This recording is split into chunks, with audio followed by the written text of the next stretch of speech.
है, और दूसरा आज के खाने में वो बात नहीं है जो आज के 30 साल या 35 साल पहले हुआ करती थी। पहले सारा न्यूट्रिशन हमें उस थाली में मिल जाता था, लेकिन आजकल जमीन बंजर हो गई है, जमीन में से मिनरल्स गायब हो गए,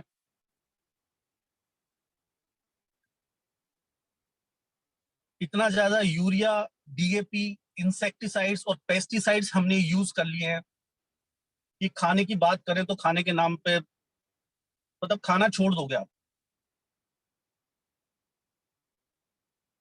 सब्जियां और फल जो आ रहे हैं वो नाले के पानी में पैदा हो रहे हैं, पेस्टिसाइड्स पे हो रहे हैं। इसके अलावा उन्हें कोल्ड स्टोरेज में इतने दिनों तक रख के वो हमारे पास पहुंच रहे हैं। दोस्तों क्या मिलता होगा उससे? दोस्तों आज इन्हीं टॉपिक पे बात करेंगे। दूसरा अभी जो हॉट टॉपिक है वो है कोविड की थर्ड वेव। कोविड की थर्ड वेव में ऐसा बोला जा रहा है कि बच्चे ज्यादा प्रभावित होंगे। अभी इसका कोई कंक्लूसिव एविडेंस नहीं है, बट लोगों का अनुमान है कि बाकी लोगों को, क्योंकि एडल्ट का वैक्सीनेशन अभी अच्छी गति से चल रहा है, लगभग 35 से 40 lakh vaccine per day India में लगाई जा रही है, तो हमें उम्मीद है कि एडल्ट वैक्सीनेट काफी हद तक हो चुके होंगे और उनमें एक हर्ड इम्यूनिटी डेवलप हो जाएगी। लेकिन बच्चों का क्या? बच्चों के अभी वैक्सीन के ट्रायल चल रहे हैं, तो इसलिए ये सोचा गया है कि बाकी लोग वैक्सीनेट होंगे तो थर्ड वेव जो होगी वो बच्चों को ज्यादा अफेक्ट करेगी। कोरोना की जो फर्स्ट वेव थी उसमें 4% बच्चे इन्फेक्ट हुए थे, और सेकेंड वेव में ये आंकड़ा बढ़कर 11% पे पहुंच गया। अब थर्ड वेव में यह आंकड़ा हो सकता है और बढ़ जाए। लेकिन हम आज से ऐसा क्या करें, या आज से हम ऐसे क्या कदम उठाएं जिससे हमारे बच्चे जब कोविड की थर्ड वेव आए और यदि वो बच्चों को भी ज्यादा संक्रमित करे तो हमारे बच्चे उससे अछूते रहें। हम हमारे बच्चों के चारों तरफ एक ऐसा सुरक्षा चक्र बना दें ताकि वो कोरोना की तीसरी लहर क्या, चौथी, पांचवी, जितनी भी लहर आए उनका आसानी से मुकाबला कर जाएं। और कोरोना क्या दोस्तों, ये तो कोरोना है, पता नहीं और कौन से वायरस आ जाएं, पता नहीं ना। तो कोई से भी वायरसेस आए, उनकी बॉडी एक इतने स्ट्रांग बना दें हम कि वो हम हर मुश्किल घड़ी से अपने बच्चों को निकाल सकें। तो दोस्तों इसी कड़ी को हम आगे बढ़ाते हुए बात करते हैं कि हमारे कौन कौन से ऐसे मैक्रो न्यूट्रिएंट्स हैं और माइक्रो न्यूट्रिएंट्स हैं जो हमारी बॉडी को जरूरत होती है, और लेकिन हमें अपनी डाइट से वो मिल नहीं पा रहा। तो दोस्तों उसी कड़ी में सबसे पहला और इंपॉर्टेंट जो है वो है प्रोटीन। अब दोस्तों प्रोटीन जो होता है वो हमारा जो शरीर है वो कोशिकाओं से बना होता है, और हर कोशिका, हर सेल को प्रोटीन की जरूरत होती है। फर्स्ट चीज जो शरीर को जरूरी होती है वो होती है प्रोटीन। और दोस्तों प्रोटीन जो है वो एक ग्रीक वर्ड, ग्रीक यानी यूनानी वर्ड प्रोटियोस से लिया गया है। प्रोटीन का जो उत्पत्ति हुई है वो प्रोटियोस से हुई है, और प्रोटियोस का लैटिन शब्द है और उसका ग्रीक वर्ड है, उसका मतलब है प्राइमरी।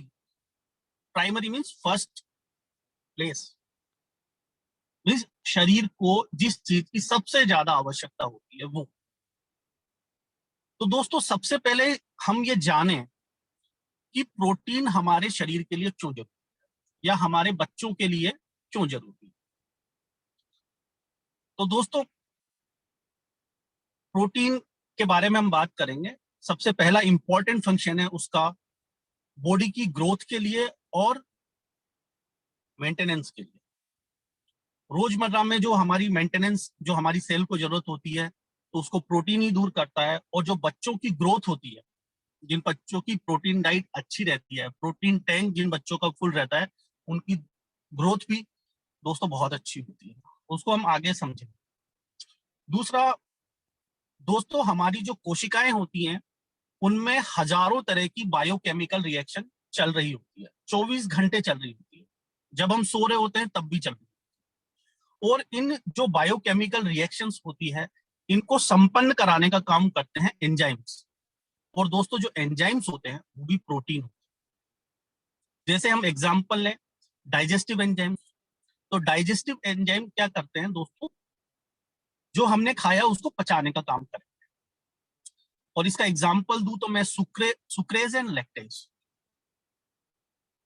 इसके अलावा दोस्तों बात करें तो ब्लड क्लोटिंग। अब ब्लड क्लोटिंग होती है, ये भी एंजाइम का ही फंक्शन। जैसे हमारे कोई कट लग गया, वहां से ब्लड निकलना स्टार्ट हुआ, लेकिन ऑटोमेटिकली कुछ टाइम के बाद में 2 से 3 मिनट के बाद में ब्लड ऑटोमेटिकली स्टॉप हो जाता है। ये हमारा ब्लड क्लॉटिंग मैकेनिज्म रहता है। और इसके लिए रेस्पॉन्सिबल कौन है? एंजाइम्स। और एंजाइम्स किसके बने होते हैं दोस्तों? प्रोटीन के। आगे यदि हम बात करें दोस्तों मसल कॉन्ट्रेक्शन के, हमारी जितनी भी बॉडी में मसल्स होती हैं उनके कॉन्ट्रेक्शन के लिए भी हमें प्रोटीन की जरूरत होती है, एंजाइम्स की जरूरत होती है, और एंजाइम्स प्रोटीन के बने होते हैं। आगे हम बात करें एनर्जी प्रोडक्शन की। हर सेल को जरूरत होती है एटीपी की। एटीपी की जरूरत होती है, वो एटीपी वो जनरेट करते हैं, और जब वो एटीपी जनरेट करते हैं, इस काम को भी संपन्न कराने का कार्य एंजाइम्स करते हैं। इसके अलावा दोस्तों बात करते हैं प्रोटीन एज एक मैसेंजर का भी काम करता है। मैसेंजर का मतलब क्या हुआ?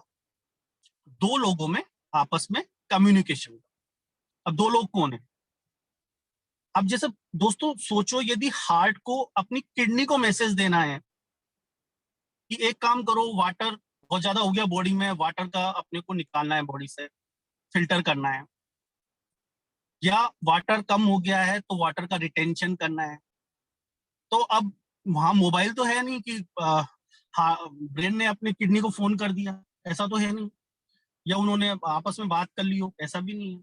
तो दोस्तों क्या होता है कि कुछ इस तरह के हार्मोन्स होते हैं जो उस टाइम पे अब ब्रेन में क्या होती है दोस्तों? एंडोक्राइन ग्लैंड्स होती है। अब एंडोक्राइन ग्लैंड्स उस टाइम पे हार्मोन्स रिलीज करती है, और वो मैसेंजर का काम करते हैं। मैसेंजर मतलब ब्रेन क्या मैसेज किडनी को देने वाले हैं, वो उन प्रोटीन्स पे छिपा होता है, हार्मोन्स में छिपा होता है। ब्रेन, इसलिए ब्रेन पूरी बॉडी को चलाने का काम करता है। ब्रेन को लीवर को क्या मैसेज देना है, ब्रेन को हार्ट को क्या मैसेज देना है, तो ये सब काम वो हार्मोन्स की मदद से करता है। और दोस्तों हार्मोन्स जो होते हैं वो प्रोटीन के बने होते हैं। तो दोस्तों देखा आपने प्रोटीन कितना जरूरी है। अब हार्मोन्स क्या होते हैं? केमिकल मैसेंजर का काम करते हैं, सेल टू सेल आपस में बात करने का, या सेल को टिश्यू से बात करनी हो, या फिर ऑर्गन से बात करनी हो। और इन हार्मोन्स के यदि हम एग्जाम्पल देखें दोस्तों, तो इन हार्मोन्स के एग्जाम्पल हैं, एक तो अपना इंसुलिन, जो बहुत इंपॉर्टेंट हार्मोन है, जो शुगर रेगुलेशन का काम करता है, और डायबिटीज का, इंसुलिन डेफिशिएंसी की वजह से डायबिटीज हो जाता है। ग्लूकागोन दोस्तों। इसके अलावा एक है human growth hormone. Human growth hormone दोस्तों आदमी की हाइट को डिसाइड करता है कि उसकी हाइट कितनी हो। यदि ग्रोथ हार्मोन की डेफिशिएंसी होगी या ग्रोथ हार्मोन की कमी होगी ना, तो अपनी हाइट भी कम रहती है। और मैंने जैसे ही बताया, हार्मोन भी किससे बने होते हैं? प्रोटीन से। इसके अलावा दोस्तों एक हार्मोन होता है एंटी डायरेटिक हार्मोन, जो भी बहुत इंपॉर्टेंट हार्मोन है। और इसके अलावा होता है एक एड्रेनोकॉर्टिकोट्रोपिक हार्मोन, ये भी दोस्तों प्रोटीन से ही बना होता है। और ये क्या करता है? कॉर्टिसोल, जब हम स्ट्रेस में आते हैं, कुछ तनाव में आते हैं, तो हमारी एड्रिनल ग्लैंड्स होती हैं, वो कॉर्टिसोल रिलीज करती हैं। और जो कॉर्टिसोल रिलीज करती है, तो वो हम स्ट्रेस को बेटर वे में मैनेज कर पाते हैं। तो देखा दोस्तों आपने कि हार्मोन्स मैसेंजर का काम कर रहे हैं, लेकिन हार्मोन्स बने किससे हैं? प्रोटीन से। इसलिए प्रोटीन दोस्तों कितना जरूरी है? बहुत ज्यादा जरूरी है। इसके अलावा दोस्तों बात करें यदि हम, कुछ प्रोटीन हमें स्ट्रक्चर प्रोवाइड करता है। कुछ प्रोटीन्स होते हैं जो फाइब्रस होते हैं। फाइब्रस मींस क्या होता है? वो हमारे सेल को या टिश्यू को स्टिफनेस और रिजिडिटी देते हैं। और उसके एग्जाम्पल दोस्तों मैं बताऊं आपको, पहला एग्जाम्पल है उसका केराटिन। और केराटिन दोस्तों कहाँ मिलता है? अपनी स्किन में, अपने हेयर में, और अपने नेल्स में।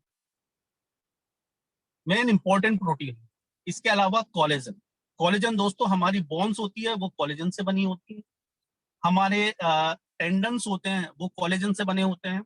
हमारे जितने भी लिगामेंट्स होते हैं, वो कोलेजन से बने होते हैं। और जो हमारी स्किन है इटसेल्फ, वो भी कोलेजन से बनी होती है। इसके अलावा दोस्तों एक है फाइब्रस प्रोटीन में इलास्टिन।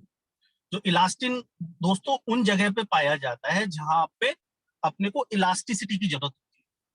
और इलास्टिसिटी की जरूरत कहाँ होती है? हमारे लंग्स को। क्योंकि लंग्स को क्या रहता है, जब हवा लेनी होती है, जब ऑक्सीजन लेनी होती है, तो उन्हें एक्सपांड करना पड़ता है, और जब उनको छोड़नी पड़ती है तो उन्हें सिकुड़ना भी पड़ता है। तो इसलिए एक तो लंग्स में होता है, एक इसके अलावा यूट्रस में होता है, और एक जो हमारी आर्टरीज होती हैं, वेसल्स होती हैं, उनमें होता है। इसके अलावा दोस्तों प्रोटीन हमारी बॉडी के पीएच को मेंटेन करने का काम करता है, यानी हमारी जो बफर सिस्टम में बहुत इंपॉर्टेंट रोल प्ले करता है। एसिड और बेस उनको रेगुलेट करने का काम करता है। जैसे एग्जांपल लें, जैसे हमारे ब्लड का पीएच 7.4 होना चाहिए, तो दोस्तों 7.4 रखने का काम प्रोटीन करेगा। यदि हमारा गैस्ट्रिक जूस है, उसका पीएच 1.5 से 2 होना चाहिए, तो 1.5 से 2 रखने का काम प्रोटीन का है।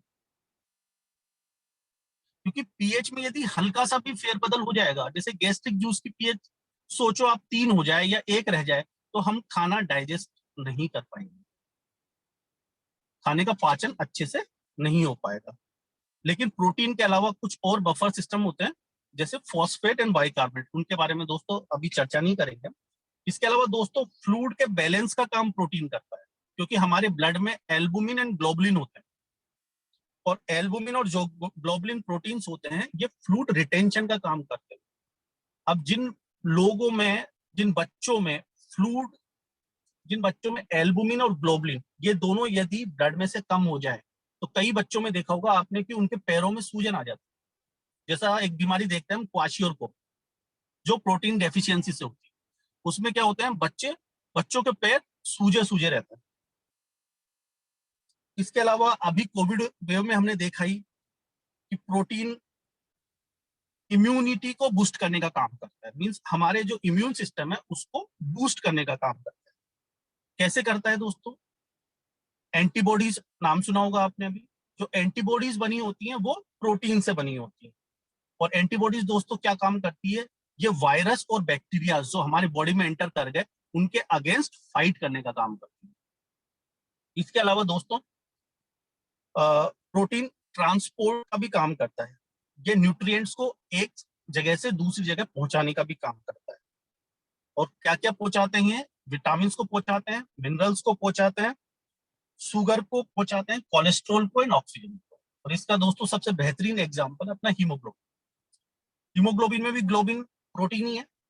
वो क्या करता है, ऑक्सीजन को, उसका काम है ऑक्सीजन को फेफड़ों से लेके बॉडी की हर सेल तक पहुंचाने का काम हीमोग्लोबिन का। ऐसे ही दोस्तों ग्लूकोज ट्रांसपोर्टर्स होते हैं, वो भी एक प्रोटीन है। वो उनका काम क्या है, ग्लूकोज को बॉडी की हर सेल तक पहुंचाने का। लाइपोप्रोटीन्स होते हैं, लाइपोप्रोटीन्स का काम क्या है, कोलेस्ट्रॉल को बॉडी की हर सेल तक पहुंचाने का। और दोस्तों प्रोटीन स्टोरेज का भी काम करता है। स्टोरेज का कैसे, एक फेरिटिन होता है दोस्तों प्रोटीन, वो क्या करता है, आयरन को स्टोर करने का काम करता है। और दूसरा दोस्तों प्रोटीन एनर्जी भी प्रोवाइड करता है। एनर्जी मींस, लेकिन प्रोटीन एनर्जी का सेकेंडरी सोर्स है। कैसे? एनर्जी का फर्स्ट सोर्स है कार्बोहाइड्रेट। जब भी हमें एनर्जी की जरूरत होगी, कार्बोहाइड्रेट का ब्रेकडाउन होगा और उससे हमें कैलोरीज मिल जाएगी। प्रोटीन को हम एक हमारे सबसे पहले शुगर का लेंगे, फिर कार्बोहाइड्रेट, पहले कार्बोहाइड्रेट का लेंगे, उसके बाद में फैट्स का, और उसके बाद में प्रोटीन का। लेकिन यदि हम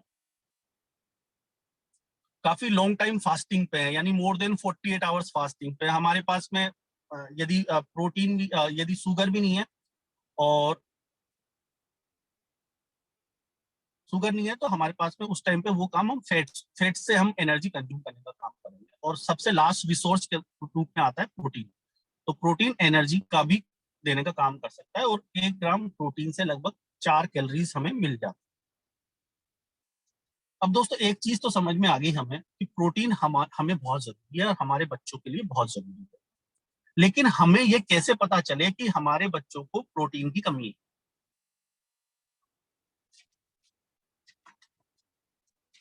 तो उस बारे में दोस्तों हम बात करें, कैसे जानेंगे?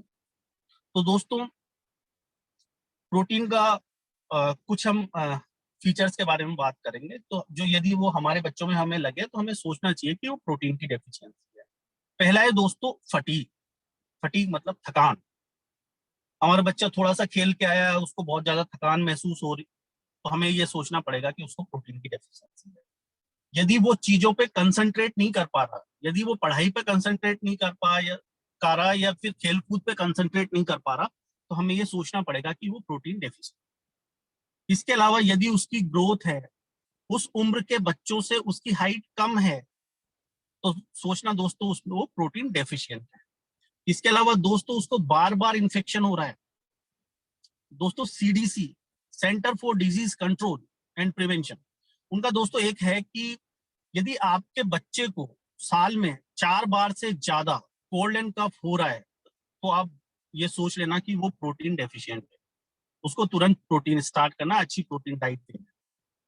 इसके अलावा यदि उसकी स्किन ड्राई रहती है, बाल उसके झड़ने लग जाते हैं, या बाल उसके पतले हो जाते हैं, या नेल्स उसके टूटने लगते हैं हल्के से, या नेल्स की ब्रिटलनेस हो जाती है, पैरों में सूजन रहती है, या फिर मसल मास का लॉस हो जाता है, यानी वेस्टिंग हो जाती है, मसल्स पतली हो जाती है, हाथ में पतले हो जाते हैं, या हेयर्स उसके भूरे हो जाते हैं, ब्लैक की बजाय भूरे हो जाते हैं या व्हाइट हो जाते हैं, और या उसकी एपेटाइट यानी भूख भी कम हो जाती है, तो दोस्तों ये 100% प्रोटीन डेफिशिएंसी के फीचर्स।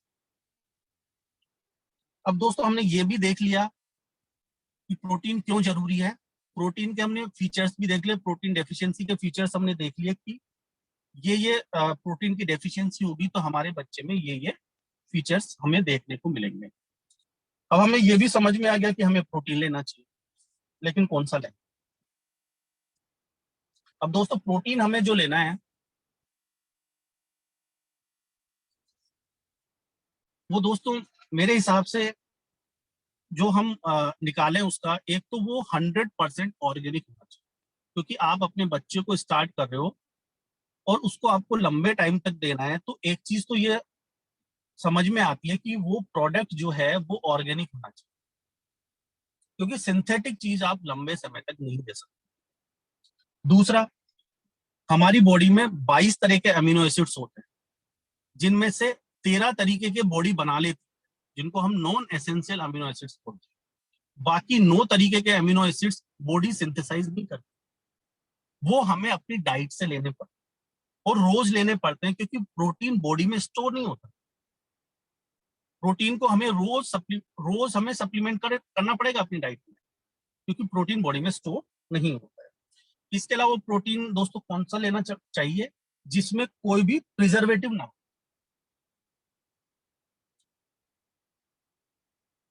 तो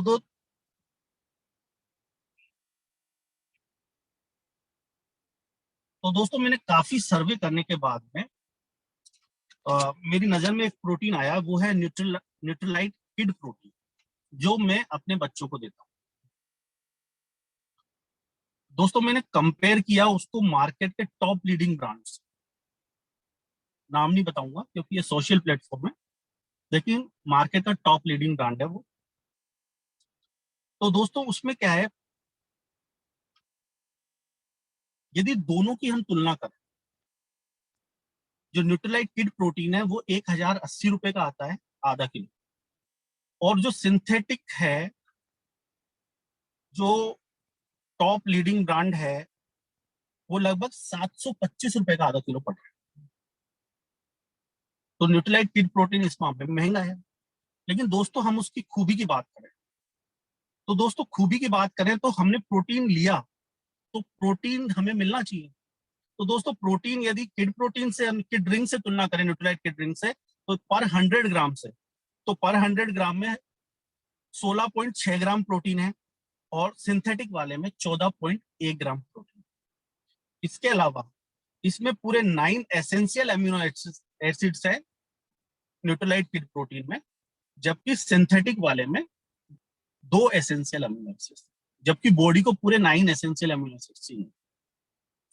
इसके अलावा दोस्तों इन्होंने विटामिन और मिनरल्स भी दिए हुए हैं, और विटामिन और मिनरल्स जो हैं इनमें vitamin A, vitamin C, vitamin D, vitamin B1, vitamin B2, vitamin B6, vitamin B12, folic acid, pantothenic acid means vitamin B5। इसके अलावा मिनरल्स की दोस्तों बात करें तो calcium, iron, magnesium, phosphorus, sodium and zinc, इन सबका मैंने दोस्तों कंपैरिजन करके देखा, तो जो न्यूट्रीलाइट किड ड्रिंक है उसमें सिंथेटिक के मुकाबले 1.5 से 3 गुना ज्यादा है ये सारी चीजें। मतलब कोई चीज 1.5 गुना ज्यादा है और कोई चीज 3 गुना ज्यादा है। तो दोस्तों देखा आपने, तो आपको अब समझ में आ गया होगा कि हमारे बच्चों को किस चीज की जरूरत है। इसके अलावा दोस्तों बात करें हम विटामिन एंड मिनरल्स, तो दोस्तों विटामिन एंड मिनरल्स वो भी ये प्रोटीन के बारे में दोस्तों हमने बताया, उसके बारे में विटामिन एंड मिनरल्स पे चलते हैं। तो दोस्तों जैसे प्रोटीन जरूरी है ऐसे ही विटामिन एंड मिनरल्स भी जरूरी है। और ये भी हमने देखा विटामिन सी, जिंक, ये सब कितना प्रिस्क्राइब किया गया, हर डॉक्टर की प्रेस्क्रिप्शन पे था vitamin C, Zincovit, vitamin D, लेकिन उन्होंने सिंथेटिक लिखा बस। तो दोस्तों हम बात करते हैं विटामिन एंड मिनरल्स के बारे में।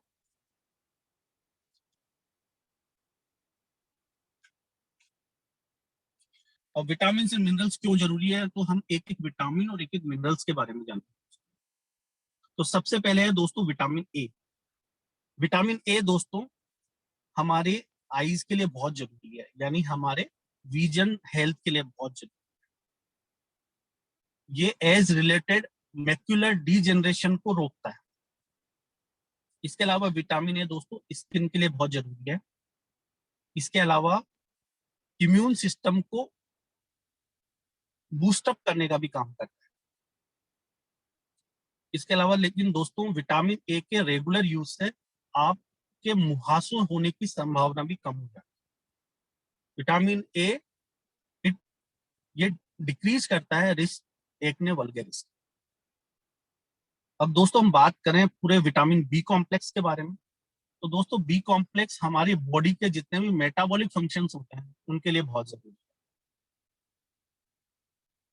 ये हमारे नर्व, क्योंकि विटामिन बी 12 है, ये हमारे नर्व फंक्शंस के लिए बहुत जरूरी है, हमारी एनर्जी मेकिंग के लिए बहुत जरूरी है, हमारी अच्छी आई साइट के लिए बहुत जरूरी है, हमारी ब्रेन हेल्दी ब्रेन फंक्शन के लिए बहुत जरूरी है, और हमारे सेल के हेल्दी रहने के लिए बहुत जरूरी है,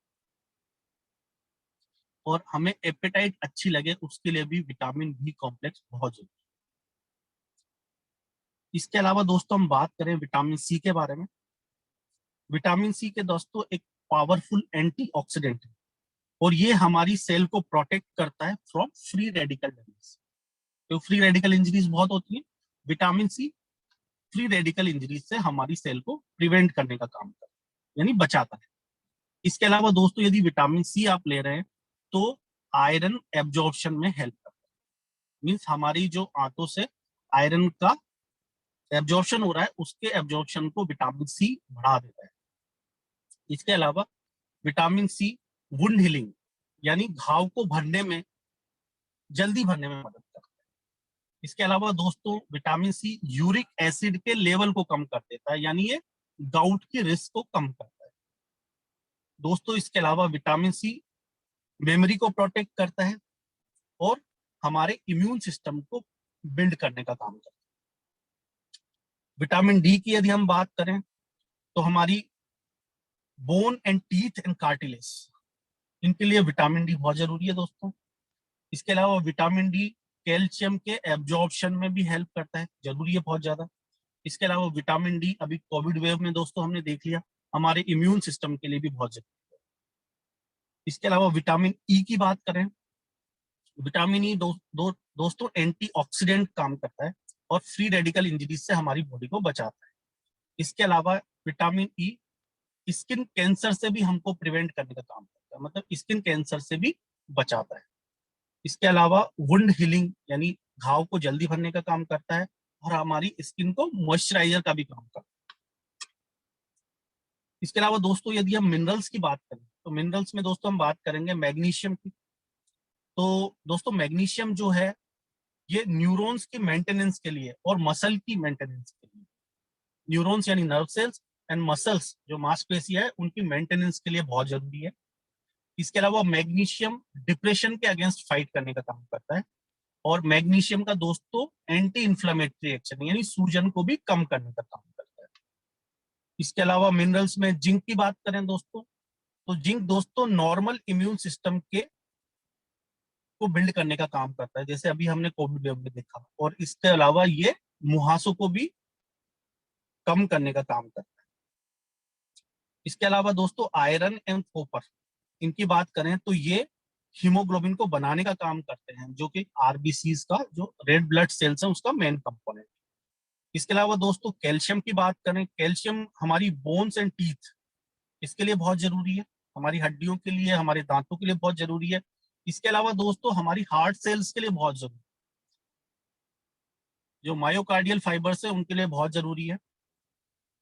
और हमारी कोई भी जो मांसपेशियां हैं उसके लिए कैल्शियम बहुत जरूरी है, और हमारी जो नर्व्स हैं, जो न्यूरॉन्स हैं, नसें हैं, उसके लिए कैल्शियम बहुत जरूरी है। इसके अलावा एक और मिनरल की बात करें वो है आयोडीन दोस्तों। तो आयोडीन क्या है, ये थायराइड हेल्थ के लिए बहुत जरूरी है। इसके अलावा आयोडीन दोस्तों प्रेगनेंसी में न्यूरो डेवलपमेंट का काम करता है, मतलब दिमाग के विकास का काम करता है। इसके अलावा कॉग्निटिव फंक्शन, बच्चे के जो कॉग्निटिव फंक्शन है उनको इंप्रूव करने का काम।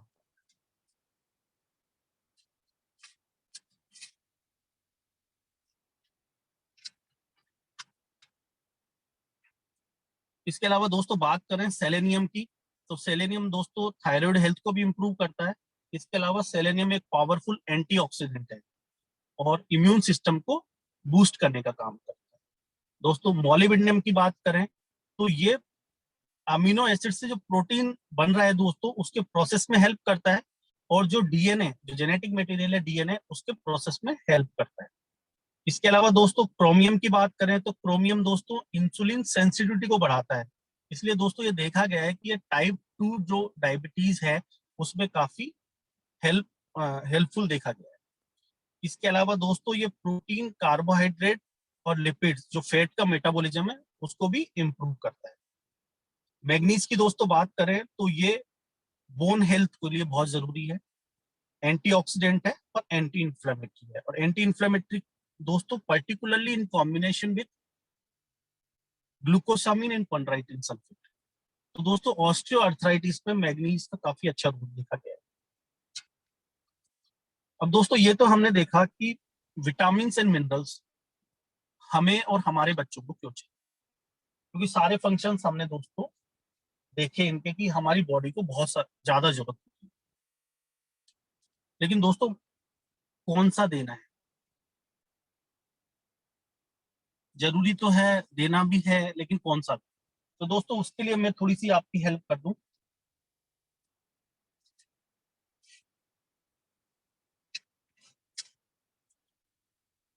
कौन सा देना है दोस्तों, वही बात, एक तो वो 100% ऑर्गेनिक, सिंथेटिक नहीं चाहिए, 100% ऑर्गेनिक होना चाहिए। दूसरा, कोई उसमें आर्टिफिशियल कलर नहीं होना चाहिए, मीन्स ऊपर से कोई कलर ऐड नहीं होना चाहिए, और कोई फ्लेवर भी नहीं होना चाहिए, आर्टिफिशियल फ्लेवर नहीं होना चाहिए। उसमें कोई दोस्तों प्रिजर्वेटिव भी नहीं होना चाहिए। इसके अलावा दोस्तों वो एस्पार्टेम फ्री होना चाहिए और लैक्टोज फ्री होना चाहिए। अब इस बारे में दोस्तों मैं थोड़ा सा चर्चा कर लेता हूँ। लैक्टोज फ्री होना चाहिए क्योंकि दोस्तों आजकल कई बच्चे जो होते हैं उनको लैक्टोज इंटॉलरेंस होता है। लैक्टोज इंटॉलरेंस का मतलब वो लैक्टोज को पचा नहीं सकते, तो यदि लैक्टोज फ्री नहीं होगा तो उन बच्चों को हम वो नहीं दे सकते।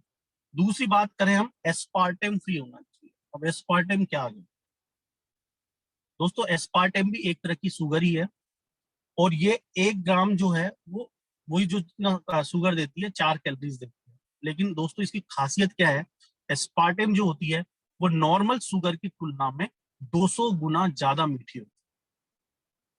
तो दोस्तों आजकल जितनी भी कैंडीज आ रही है मार्केट में, और जितनी भी इस तरह के बच्चों के प्रोडक्ट, टॉफीज वगैरह आ रही हैं, तो उसमें वो एस्पार्टेम का अच्छा यूज कर रहे हैं। एस्पार्टेम का यूज करने से उन्हें दोस्तों क्या फायदा होता है कि उनकी लागत को कम हो जाती है, क्योंकि वो 200 गुना ज्यादा मीठी है। तो उनका हल्की हल्की सी क्वांटिटी में उनका काम चलता है।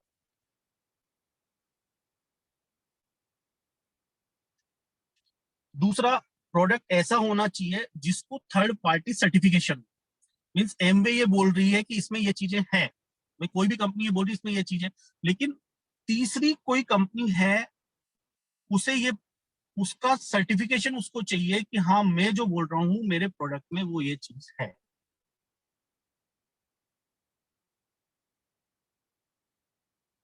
तो दोस्तों मैंने जब मार्केट में इसकी सर्च की तो मुझे न्यूट्रीलाइट की एक किट चुएबल आती है, मल्टीविटामिन मल्टी मिनरल्स।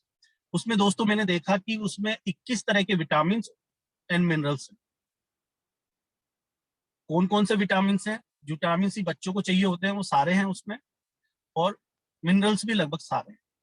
लेकिन इंपॉर्टेंट बात क्या है कि vitamin A, vitamin C, vitamin B1, vitamin B2, vitamin B6, vitamin B12, niacin, एट्रीफोलेट एंड पेंटोथेनिक एसिड, ये हमारे बच्चों को दोस्तों जितना चाहिए ना उतना इस टेबलेट में है।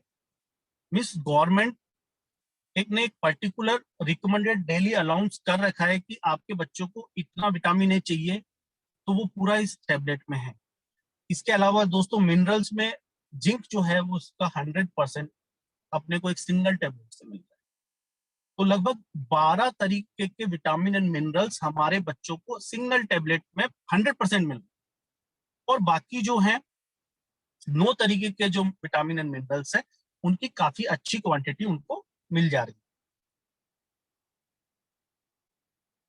है। इसके अलावा दोस्तों इसको जाइलिटोल होता है उससे मीठा किया गया, क्योंकि इसमें एस्पार्टेम नहीं डाला उन्होंने और लैक्टोज नहीं डाला, तो इन्होंने मीठा तो करना पड़ेगा क्योंकि बच्चों को मिठाई पसंद आता है, तो इन्होंने जाइलिटोल से मीठा किया। और दोस्तों जाइलिटोल क्या करता है?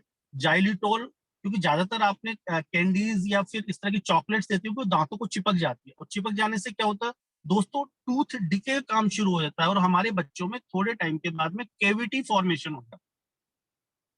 तो जाइलिटोल दोस्तों क्या करता है, ये केविटी फॉर्मेशन को ब्रेक करता है।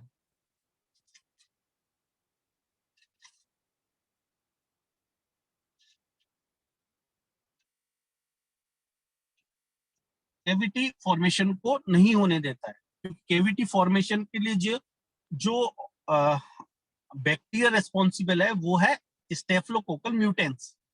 तो ये जो टीथ की सरफेस पे है तो वो एक एसिड सिक्रीट करता है, और वो जाइलिटोल क्या करता है दोस्तों, उसको न्यूट्रलाइज कर देता है, तो इस वजह से टूथ डिके नहीं होता है। पासवर्ड तो नहीं पकड़ा यार, लोग लगा दिन तो पता पड़ जाए ना, ध्यान रखना में देखा कोई लोग लगा देते।